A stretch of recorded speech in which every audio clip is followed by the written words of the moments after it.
আসসালামু আলাইকুম দর্শক, আজকে আমি চিকেন বিরিয়ানি নিয়ে চলে এসেছি আপনাদের সামনে।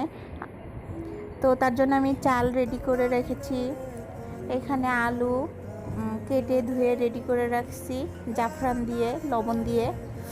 মাংসটাও ধুয়ে রেডি করে রাখছি। আর আমার যা যা লাগবে, পেঁয়াজ কুচি লাগবে, তারপর এপাশে আমি মশলাগুলোও রেডি করে রাখছি, আলু বখরা, কিশমিশ, জিরা গুঁড়া, মরিচ গুঁড়া, গরম মশলা, এগুলা, টক দই, তারপর হচ্ছে লবণ, মরিচ, আদা, রসুন, জয়ত্রী, জয়ফল বাটা সব আমি রেডি করে রাখছি। এখন আমি চুলায় তেল দিয়ে দিয়েছি, আলুটা ভেজে নিব। এখানে আলুটাতে আমি জাফরান দিয়েছি কালারটা সুন্দর আসবে বলে। আপনারা ইচ্ছা করলে নাও দিতে পারেন, সেটা আপনাদের যেটা ভালো লাগবে সেটাই করবেন। এখন আমি মাংসটার ভিতরে মশলাগুলো সব দিয়ে নিচ্ছি, জিরা গুঁড়া, লবণ।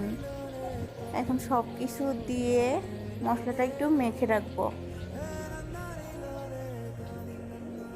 আদা, রসুন, মরিচ, টক দই, এগুলো সব দিয়ে দিচ্ছি। দেখেন আলু আমার এদিকে ভাজি হয়ে গেছে, তুলে নিয়েছি। এখন আমি ওই একই তেলে পেঁয়াজটা বেরেস্তা করে নিব। তো পেঁয়াজগুলো এখন দিয়ে দিব। পেঁয়াজগুলো হয়ে গেছে, এখন নামায় নিচ্ছি।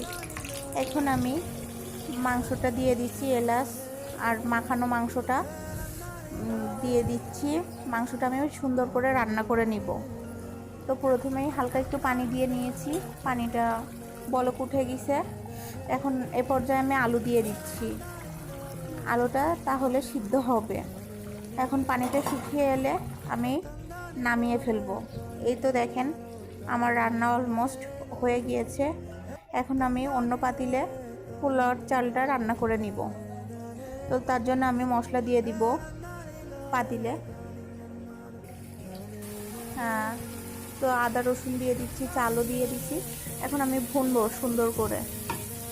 আমার ভুনা হয়ে যাচ্ছে। এখন আমি কিশমিশ, আলু বখরা এগুলোও দিয়ে দিচ্ছি। আর পানিটা আমি চাল যা নিয়েছি তার ডাবল পানি নিব। এখন এটা হচ্ছে দুধটাও দিয়ে দিব রান্নার ভিতরে। আর আমি একটু চিনি দেই বিরিয়ানির ভিতরে। এখন আপনারা চাইলে দিতে পারেন, আবার না চাইলে স্কিপ করে যেতে পারেন। তো আমি মাংসটাও ঢেলে দিয়েছি, পানিটা শুকিয়ে আসছে অনেকটা। এখন আমি একটু ঢেকে দিব, কিছুক্ষণ পরে আবার চলে আসছি। আর কিছুক্ষণ একটু দমে রেখে দিব, চুলাটা কমায়।